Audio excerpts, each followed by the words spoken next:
Now, let me show you the enterprise search functionality. Just like in Google, all you need to do is to type in a search term and the system will automatically find all related documents for you. Let me show you how the enterprise search within SAP Business One works. So you can see that on the right hand side, there's this magnifying glass icon. I'll just click on it.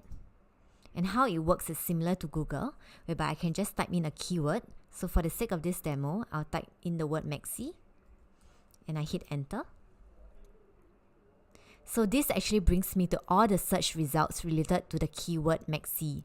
So you can see that besides business partner information, it also has all the transaction data related to the word Maxi.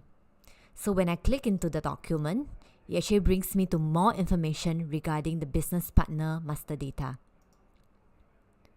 So as for the transaction documents, when you click into them, it actually also brings you to the actual document. So in this AR invoice, why it comes out is because that it has the word Maxi in it. So this is how the enterprise search works. So another interesting feature is the relationship map.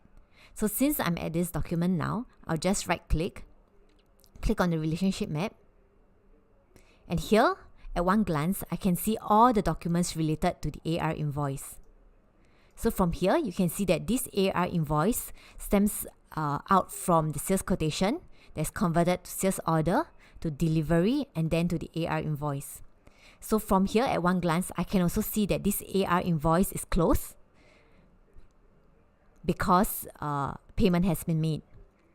So if I want to look into more information regarding any of the documents here, I can just double click and then it brings me to the document. So this is the relationship map.